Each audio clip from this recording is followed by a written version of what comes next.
Mauritania dal leen jàmm ci seen émission yi ñu leen di defal saa yu ne ñu dikk ak yéen ci waxtaan yi nga xamante ni dañ leen koy amal ci weeru koor gi comme ni ñu koy baaxoo di ko defee saa yu ne ñu waxtaan ak yéen ci wàllu diine ji saa yu ne tamit ñu waxtaan ak yéen ci li nga xamante ni moom mooy wàllu social waaye it day jaadu ñu waxtaan ak yéen ci li nga xamante ni moom mooy wàllu wér-gu-yaram ndax nag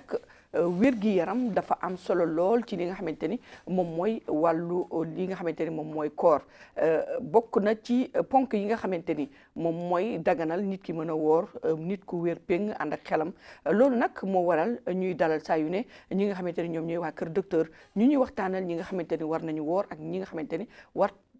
waruñu woor ñu bañ a woor waaye ab li ci mënti am rek dinañu waxtaan ak ñi nga xamante ni ñoom ñooy kër docteur ñu xamal ñu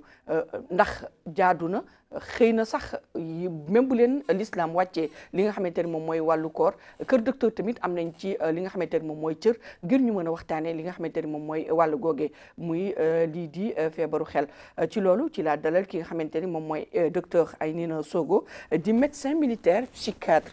docteur nuyu naa la dalal nañ la ci suñu plateau yi tey ji ngir ñu mën a waxtaanee li nga xamante ni moom mooy jàngoro ji nga xamante ni moom mooy feebaru xel dalal ak jàmm ci télévision El Mauritania. Merci beaucoup. Bismillah ar-Rahman ar-Rahim. Sallallahu ala nabiyil karim.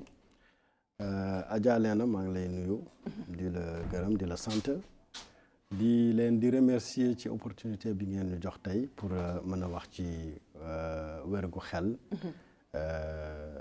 ci weer bu tedd bi. mooy weeru koor. incha allahu rabbi. donc maa ngi nuyu tamit waa téléspectateurs yi. merci.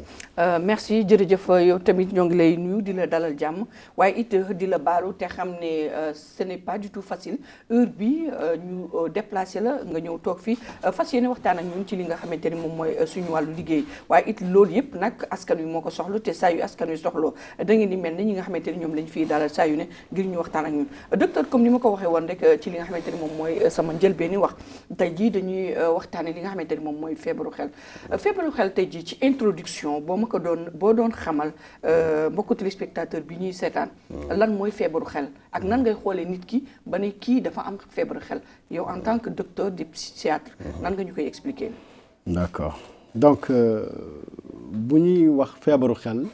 dañuy commencer d'abord par wax ci xel bu normal d'abord. mooy wérgu xel mooy ku normal. balaa ngay jëm ci lu ñuy wax ñun le pathologique il faut connaître d'abord le normal. wérgu xel dafa am benn définition bi nga xam ni organisation mondiale de la santé moo ko joxe. presque ñëpp ñoo ko war a xam. moo jéem ko wax ci wolof pour ñu xam ko ci résumé. wérgu xel mooy ànd ak sa sago bi tax nga mën a réaliser wu. c'est-à-dire nga mën a jóg suba. am sa kattan. nga mën a nekk voilà nga mën a nekk voilà julli programmer say activité dem di liggéey dajale say affaire xalaat produire ay idées yi nga xam ne dafa baax. réaliser leen mooy se réaliser. nga dem ba benn instant mën a surpasser wu. nga xalaat tabax lu ëpp loolu noonu muñ am kattan am capacité dépasser li nga mënoon def. troisième bi mooy nga mën a muñ surmonter les difficultés lu ñuy rencontrer ci àdduna bi. mooy difficulté famille difficulté financière difficulté sociale et mooy le stress de la vie. et dernièrement mooy mën a am une action de contribution ci sa wàllu communauté. nga mën a dund ak say waa kër dund ak ay xarit ku am problème nga mën ko dimbali. ñu mën a xam ne yow yaa ngi indi ci sa mën-mën ci dundu population bi nga xam ni ñoom ngay dundal. yooyu noonu mooy tax nit bu ko mënee exécuter. foofu la ñuy wax ni kii am na wérgu xel bu baax. maanaam nit ku mën contrôler boppam ci lépp. voilà loolu mooy le normal. léegi pour nga nekk ci pathologique. am na ñaari situation. première situation mooy ay feebar yi nga xam ni daf la dab mooy nit par exemple ku amul woon benn problème. ñu xëy rek gis ko. gis ni dafa am par exemple lu ñuy tuddee dépression mooy le terme le plus utilisé dans le langage courant ñu naan dépression mooy li nga xam ni xol bu naqar xol bi nga xam ni boromam bëggatul dara bëggatul lekk bëggatul waxtaan bëggatul reetaan bëggatul sax dund bëggatul jokkoo ak nit ñi toujours day peut-être isolé wu wala exactement day dem ba bëggatul sax dund mun na sax nekk di xalaat xaru voilà en général dañ koy gis loolu mooy dépression wala am na yeneen yooyu mooy yooyu ci benn famille feebaru xel nga xam ni les troubles de l'humeur lañ leen tuddee mu am l'inverse nu ñu tuddee ñun trouble bipolaire wala accès maniaque nga xam nit ki day nekk ci inverse bi contenté bu ëpp nga xam ni dafa jéggi dayoo ba boromam mën na am lu mu am xaalisam mayee ko yéreem mayee ko dugg fu nekk wax fu nekk di waxtaan voilà du noppalu mën na toog une semaine du nelaw du noppalu te du yëg ni dafa sonn kooku tamit ci wàllu feebaru lu ñu tuddee yëg-yëg xol yëg-yëg dafa am yeneen i feebar ñu tuddee la schizophrénie nga xam nit ki xel bi day jaxasu ko day nekk parfois di toog di waxtaan moom di wax ak boppam wala di reetaan moom kese wala di jooy fekk amul lu ko jooyloo voilà dem ba dootul toppatoo boppam du sangu du mais loolu jaxasoo la mi nga xam ni ci biir yuur bi problème yooyu yëpp ci biir yuur bi du jógee nekkul ñi nga xam ni dañ ko liggéey wala yu mel noonu ñun ci sunu xam-xamu docteur loolu dafa am ay perturbations yoo xam ni ci biir yuur bi la nekk moo tax nit ki am feebar bii nii mooy feebaru xel bu mel ni muy feeñee ci ñi mu am yeneen i feebar ñu tuddee trouble anxieux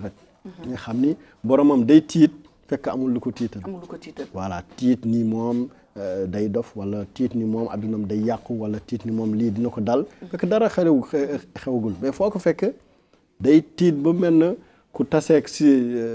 comment on appelle sidit wala li nga xam ne dafa taseek je sais pas un lion wala mel noonu alors que y a rien ce qu'on appelle l'anxiété ou l'angoisse dafa am ay formes yu bëri voilà yooyu noonu ñooy feebar yi nga xam ni yu gën a bëri la am yeneen i situation de santé mentale nga xam ni c'est pathologique mooy les pathologies réactionnelles yi xam ni loolu dund la yaa ngi dund ak par exemple jigéen booy dund ak jëkkër nga xam ne daf koy maltraité loolu c'est un traumatisme nga xam ne day installé wu dans le temps wala jigéen bi xam ni dafa sëy dugg ci kër nga xam ni amul jàmm wala amul déggoo ak nit ñi maanaam stress bu bëri daal dem ba yéeg ci bopp bi exactement am daal ay raisons yu bëri ay causes yu bëri yooyu mën na dem ba nit ki soit mu feebaru xel carrément wala mu am wérgu xel bu xaw a bu doyadi daal voilà bu doyadi exactement dund bu metti daal am na solo comme dañuy waxtaan ci li nga xamante ne moom mooy feebaru xel ak Ramadan certes ci ponki Ramadan am na fa nga xamante ni yàlla daf ci wax ni ki nga xamante ni moom mooy ku àndul ak ay faculté am yëpp koor wàcc na ko yéen nan ngeen di dundee loolu bu waaj ji nga xamante ni moom mooy way feebar bi bu bëggee insister parce que am na nga xamante ni même yàlla daf leen ko wàcce mais dañuy bëgg ñoom di insister toujours ne dañuy woor nan ngeen di jokkoo ak ñoom ngir mën a waxtaan ak ñoom ci wàllu googu exactement koor li nga xam ni yàlla daf ko indi te indi ko ci benn moment bi nga xam ni ci at mu def ko benn weer ci at bi nga xam ni da ngay tere sa bopp lu bëri tere lekk tere naan tere sa bànneex tere lu bëri mu am solo ci yaram am solo tamit ci xel pourquoi parce que d'abord le fait que nga jël décision tere sa bopp li nga xam ni moom nga gën a bëgg loolu day jox nit d'abord confiance ci boppam ni moom mën na jël ay décision lu ñuy tuddee voilà loolu la ñuy tuddee ñoon le sentiment de maîtrise de soi maîtrise de soi ou contrôle de soi parce que man mën naa contrôler sama lekk mën naa contrôler sama naan maa ngi xiif te laalu ma dara maa ngi muñ ba heure bu ñuy dog te day joxe tamit leneen mooy sentiment de spiritualité parfois bu lay may yow nga am sa voilà ngëm-ngëm ak sentiment d'accomplissement nga xam ni yow yaa ngi bokk ci benn communauté musulman te yaa ngi def li ñëpp di def nga tolloog ñëpp loolu benn sentiment de satisfaction la nga xam ni day contribuer ci xelu nit. mu am tamit beneen élément bu important mooy ce sentiment d'estime de soi mi nga xam ni yow da ngay def li nga xam ni c'est un apport pour yow. loolu c'est en plus ci wàllu santé mentale. ci wàllu biologique tamit c'est très important. imaginez ku woor dafa am ay pulsions yu naturelles yu mu amoon mooy la pulsion de faim pulsion de soif yi nga xam ne daf ko doon permettre mu fàttaliku lekk fàttaliku naan yooyu yëpp dañuy sedd ci période de koor. parce que dafa am ay mécanismes neurobiologiques nga xam ni qu'on appelle le circuit dopaminergique ñoom responsable d'un circuit qu'on appelle le circuit de récompense moo amee responsabilité nit sentir ni dafa xiif lekk sentir plaisir ak tranquillité boobu loolu yëpp day sedd permettre la yow nga woor ba heure dog comme ça nga mën a lekk tranquillement da ngay gis sax ñii dog dañuy lekk bu normal ba guddi lekkaat encore lu normal yow suba naan ndox wooraat encore continuer noonu ba lii donc loolu yëpp ay contribution la nga xam ni corps bi daf koy am léegi nag am na ñeneen ñaa xam ni ñooñu dañoo am yenn feebar daf leen di tere mën a woor mooy ñi nga xam ni dañoo am feebar nga xam ni ci instant bu ñuy feebaree dañoo am yenn garab méngoowul ak koor yenn garab ñi nga xam ni da nga koy naan obligatoirement en journée mënoo ko naan la nuit par exemple parce que c'est un stimulateur boo ko naanee la nuit ça perturbe ton sommeil donc tu es obligé nga jël ko ci bëccëg bi comprendre dafa am yeneeni garab ñi xam ni boo ko naanee day impacté ci estomac loolu tamit mënoo ko naan ànd ak biir bu amul dara boobu voilà ba pare ngay woor am yeneeni médicament nga xam ni boo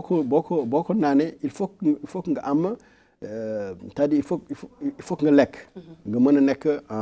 sa activité psychique nekk optimale parce que quand même woor boo wooree au cours de la journée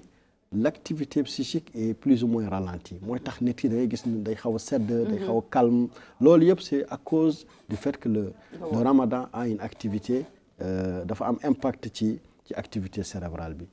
donc ñooñu wala ñi nga xam ni dañoo perturbé wu ci instant boobu noonu nekkuñu stable ñi nga xam ni dañoo nekk ci seen feebar seen diggu feebar ñooñu mën nañu woor ci boobu instant parce que déjà ñoo ngi jéem a stabiliser seen état et comme dernier élément mooy ñi nga xam ni ñii c'est-à-dire seen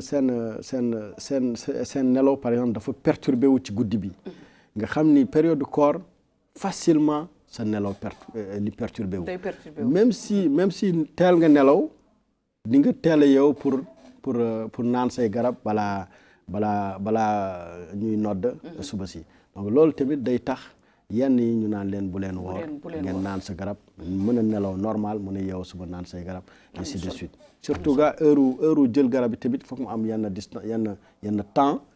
entre chaque 2 prises de 6 heures de temps wala de 8 heures de temps il faut ñu respecter leen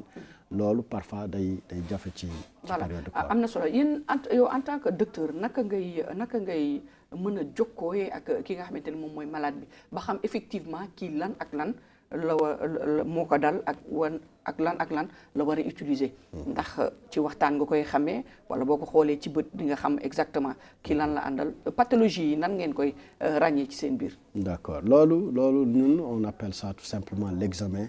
psychiatrique. L'examen psychiatrique ou l'entretien psychiatrique mooy relation bi ngay am ak malade conduite d'examen bi ngay teg ba mën a xam finalement bi ban feebar la am. malade bu ñëwee ci yow la première chose mooy dalal ko mën na am sax ni moom bëggul ñëw mais quel que soit alpha bu ñëwee il faut que yow nga nekk accueillant. def ko ci cadre bi nga xam ni dafa sécurisé dafa confidentiel mu am intimité am. mu sentir ni moom on l'a bien accueilli. même s'il ne voulait pas. Deuxièmement bi il faut nga am capacité d'écoute. Ñun en tant que psychiatre on utilise 2 moyens d'examen c'est l'observation de l'œil et l'écoute par les oreilles. D'habitude on ne parle pas trop. Parfois si on est actif on peut interroger des questions pour essayer de ressortir des informations cachées. mais lu gën a bëre dañuy observer xool comportement xoolinam xool mouvement yam xool nu muy waxee xool baatam loolu yëpp dañ koy analyser ba pare dañuy déglu pour xam lu muy wax raisonnement yam ñu évaluer état de conscience yam ñu évaluer mémoire am ñu évaluer ses pensées ñu évaluer également ses perceptions mooy gis-gisam yooyu noonu la ñuy boole comme génne ci signes yi nga xam ni moom la ñuy jàngale à l'université mooy l'ensemble des signes yi nga xam ne boo leen regroupé nga am ce syndrome yooyu jox la des hypothèses diagnostiques nga poser ce diagnostic léegi après nag nga xool ban approche ngay def pour dugal ce traitement loolu tamit leneen la yenn saa yi malade bi mën na ñëw nga xam problème am bindal ko garab mu bañ mu ne man awma dara feebaruma j'ai aucun problème munoo ko forcer nii cadre bi nga koy def pour mën a dugal ce traitement loolu tamit c'est un travail à faire beneen liggéey comme par exemple yenn saa yi da ngay gis nit ku dëkk ak doomam wala nit ku dëkk ak nit ci biir kër rek mu commencé di gis ay signes yi nga xamante ne signes yooyu nekkul signes yu naturel mais yenn saa yi dañ koy négliger di ko négliger ba mu gën a ba situation bi gën a aggravé kooku tamit lan nga leen di conseiller saa yu gisee mbir yu ni mel ñooñu vraiment dañ leen di conseiller ni ñu xam ni nit day ñëw ci àdduna muy tabax personnalité am muy mag am nu mu mel am nuñ ko xàmmee am jikko bu mu am nu mu mel ñu xàmmee ko noonu bu demee ba loolu soppeeku nga gis ni kii dafa seddoon dafa baaxoon dafa lii commencé di mer commencé di beru changer comportement ça veut dire que y a un problème mën nga approcher sa doom xool ndax mën na waxtaan ak yow ndax mën na la wax lu ko jaaxle yenn saa yi dañuy ñëw wax la seen problème yenn saa yi duñu wax dañ koy jéem a nëbb mais lu gën a bëree ku dund ak doomam wala dund ak parent yam bu amee changement rek da nga koy sentir automatiquement war nga ko sentir voilà boo ko approché di nga xam ndax lii feebaru xel mooy commencé installé wala du moom léegi nag ñoom ñooy am choix yenn yii dañuy wax ni lii du dara xam naa ni rek lii ñu jéem a joxe ñoom seen propre interprétation finalement feebar bi des noonu ba mu yegg fi nga xam ni amatuñu choix bu boobaa yéen ban ngeen di préféré bu ko commencé tàmbali ñu indil leen ko boobu ngeen di gën a préféré wala bu demee ba voilà moom la ñu gën a préféré parce que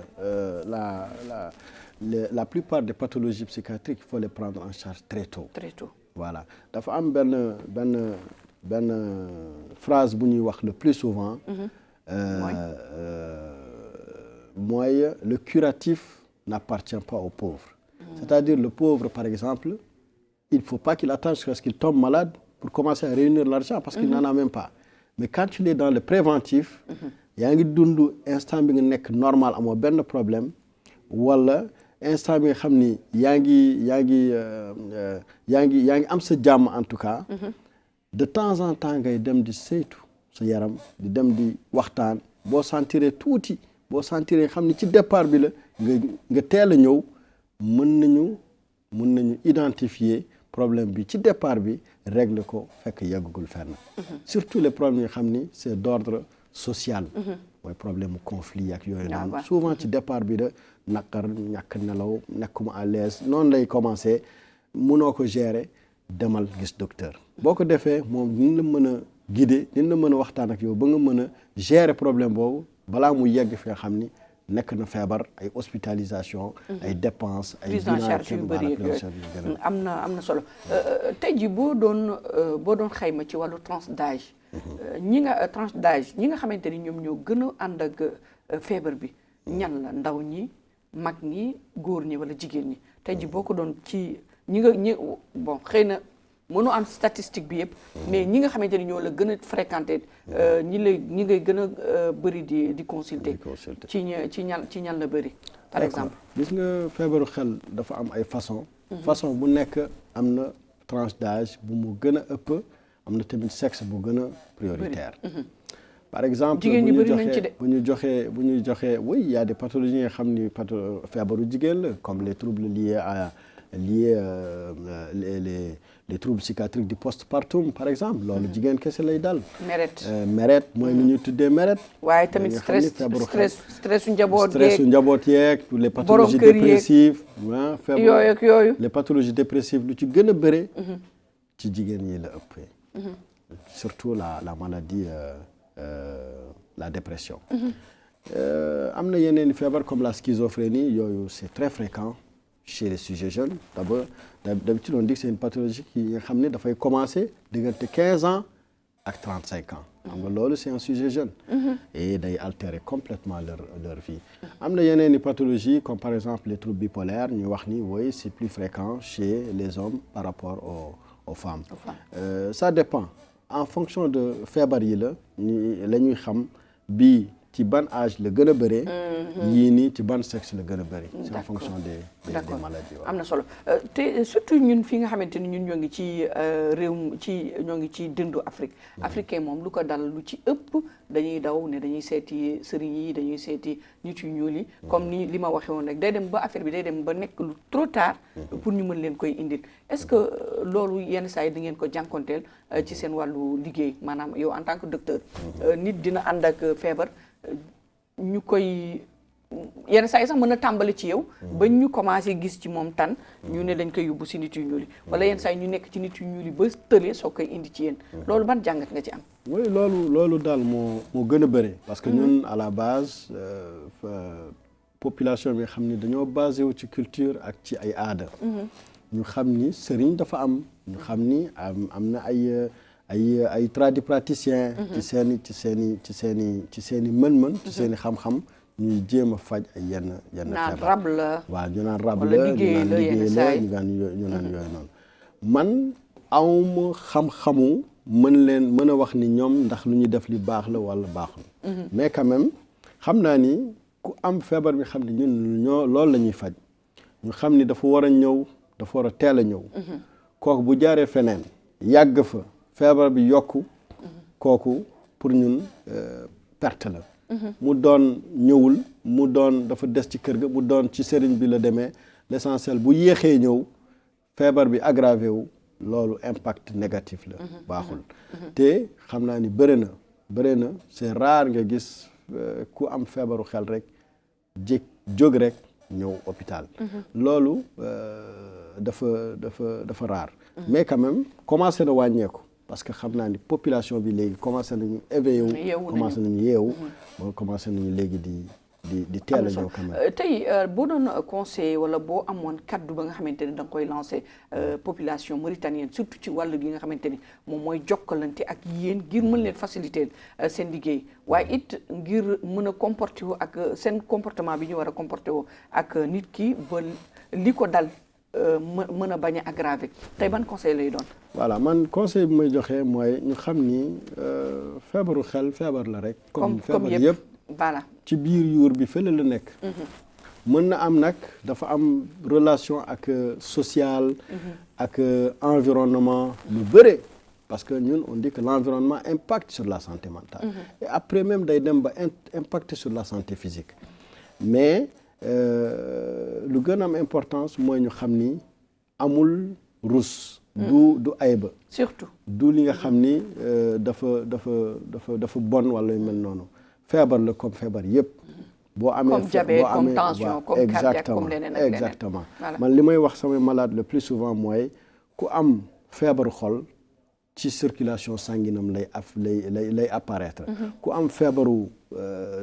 dënn mooy say poumon ci say nooy lay apparaître. sa tànk bu dammee da ngay nekk di yuut wala di comment on appelle ça di soox. boo amee problème ci yuur bi nga xam ni ci xel bi la. ci comportement bi lay apparaître. ci sa xel say xalaat ak sa yëg-yëg. donc loolu ay signe la mais problème bi ci biir bopp bi la nekk moo tax ñuy joxe ay garab nga xam ni dañuy dugg ci deret bi dem ci yuur bi régler problème bi. wala ñu defal la yenn thérapie psychologique nga xam ni day permettre sa xel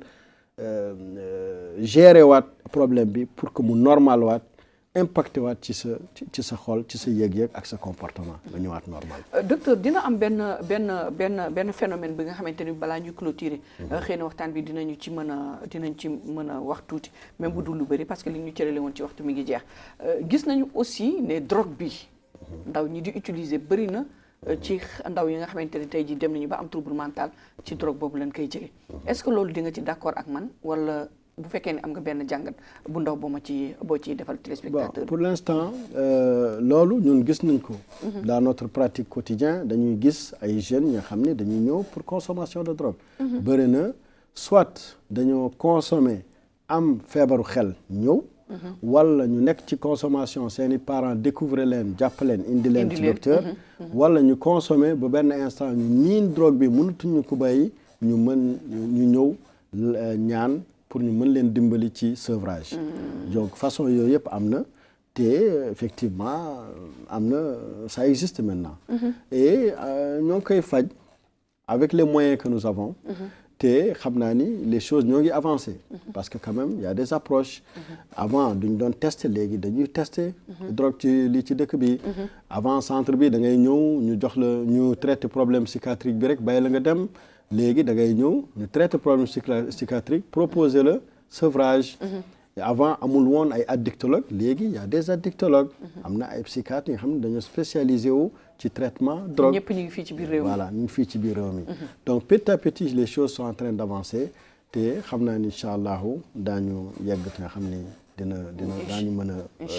mën a régler problème bi incha allah. incha allah buñ doon wax tey jii ci prise en charge bi nga xamante ni nguur gi dañu koy prendre en charge les malades ñi nga xamante ni dañu ànd ak feebaru xel tey jii lan nga ma ciy tënkal ngir ñu mën a xam ku nekk mën a xam tey jii lu la dab wala lu la dal fan nga war a daw dem ci saa si ngir mën a gaaw jóg ci li nga xamante ni moom mooy maladie bi. moom boo feebaree. yëg dara ci sa yaram am nga même bu dee ci région yi nga nekk. am nga les hôpitaux de proximité. demal ci docteur. médecin généraliste même infirmier bu nekk ci poste de santé mën nga ñëw wax ko sa problème. boo ko waxee sa problème bu la déglooyee ak moom formation bu mu am mën na orienter sa problème. mu évacuer envoyer la ci médecin généraliste bu nekk ci centre de santé kooku tamit mën na la. envoyé ci au niveau régional très rapidement mën nga accéder au psychiatre bi nga xam ni moo nekk ci hôpital bi nga xam ni centre hospitalier de spécialité mooy le centre de référence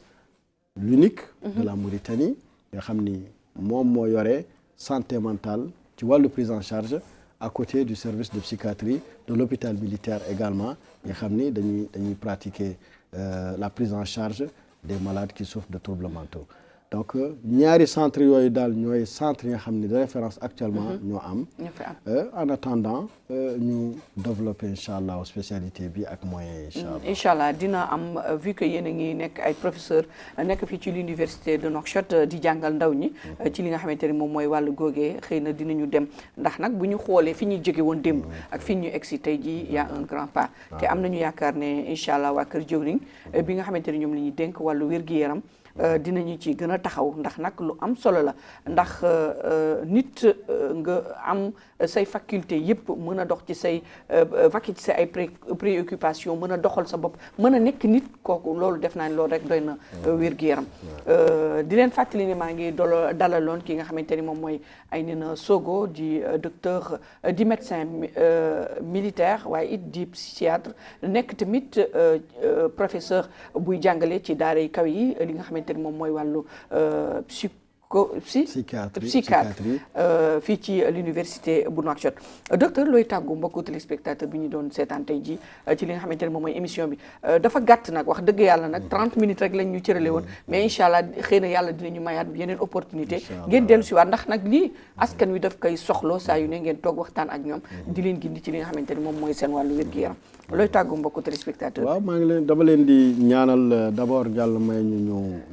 yeggale koor bi incha allah ci jàmm nangul ñu ko incha allahu te ñaan yàlla tamit yàlla def jàmm ci réew mi amiin yaa rabbal aalamiin may ñu li nga xam ne yëpp day day ñëw pour perturber sunu santé particulièrement sunu santé mentale ci réew mi yàlla incha allah yàlla bu mu egsi dégg nga loolu daal lay ñaan te conseiller téléspectateurs yi ak population bi au complète ñu xam ni santé mentale il y a pas de santé sans santé mentale amul il faut que santé mentale am pour ñu mën a wax ni il y a santé donc c'est un impératif ñu xam ni feebaru xel feebar comme bépp feebar la boo loo ci sentir nga xam ne daf la jaaxle demal gis docteur mën nga ñëw directement au centre hospitalier de spécialité parce que dañoo am système yi xam ni dañuy réceptionner le malade dès son arrivée même bu dee jaarul feneen dañ lay réceptionner par rapport ak organisation bu ñuy def ñu mën a évaluer sa situation defal lay bilan yi liy waral ak yëpp bu dee problème de santé mentale à 100% la tu es suivi là-bas sans problème bu dee nag dafa jaxasoo ak yeneen feebaru yaram yéen a xam nu ngeen koy def tamit docteur dama doon waaj clôturer mais il faut ma laaj la beneen question mooy ñun est-ce que yéen di ngeen toog rek ba nit comme par exemple man mii ma daal di jóg rek ne damay dem donte bokk ci suñu culture sentir ne man mii nekkuma ma ne damay dem seeti docteur Aynena Sogo pour mu xoolal ma sama wàllu wér-gu-yaram surtout ci wàllu santé mentale est-ce que di ngeen di recevoir genre cas yu mel noonu léegi lu bëri avant dañ doon wax sax ni ñii intellectuels yi dañuy rus ak yooyu non maintenant on a tout le monde man en tout cas particulièrement man samay consultation man damay am ñi nga xam ne dañoo ñëw uniquement parce que ils ont des soucis ñu indi seen bopp dañu am souci à la maison wala am souci au travail wala am lu leen jaaxle ci seen wàllu santé mentale concentration mémorisation wala ay angoisse ñi nga xam ne ils ne comprennent pas des stress comme ça qu'ils ne comprennent pas li nga xam ne yëpp daf leen jaaxle dañuy ñëw léegi am na ñoo xam ni ay villageois sax nga xam ni ñoom amuñu benn c'est-à-dire nekkuñu très cultivés sur le plan disons instruction mais même ñoom dañuy ñëw léegi pour saytu même ñoom dañuy ñëw pour saytu donc ça veut dire que ça a avancé santé mentale bi man pour man ici dans le pays les choses sont vraiment avancées. Te su ko defee un simple conseil mën na ci génne ñeneen. Un simple conseil règle tout le problème parfois. li nga xam ni da doon nekk une bombe complètement qui va exploser va disparaître à partir d'une première consultation. Machallah, chapeau à vous. te am na tamit journée mondiale bu diabète. journée mondiale paludisme. journée mondiale lu ne est-ce que yéen fii di ngeen fêter wala di ngeen sax waxuma fêter màggal bis bi nga xamante ni moom la ñuy jagleel santé mentale ci adduna bi ndax dama koy gis est-ce que yéen fii di ngeen ko def. Oui, effectivement, c'est le 10 octobre de chaque année. Le 10 octobre de chaque année, c'est la journée mondiale de la santé mentale. te da ngeen koy et chaque année dañ koy organiser. organiser fii ci biir réew mi waaw par le programme national de santé mentale. macha allah effectivement. allahumma barik jërëjëf docteur ñoo ngi lay jaajëfal donte waxtu bi gàtt na mais waxtaan bi riche na trop macha allah te am naa njort ne téléspectateur bi toogoon di ñu seetaan am na lu mu ci jëlee comme ni mu ko waxee rek nit ki boo demee ba yëg ay symptômes wala ay pathologie ci sa yaram yi nga xamante ni yow xam nga ni lii xel ni lu bees la ci yow demal nga seeti ko docteur mooy comme ni mu ko waxee comme ni ko docteur waxee mook paludisme ñoo yem mook diarrhée ñoo yem mook cardiaque ak tension lépp la nga xamante ni nit ki daf ko gis mu bees ci yaram moom dafa war a dem kër docteur balaa muy gën a aggravé di leen wax ne tey jii nag ci koor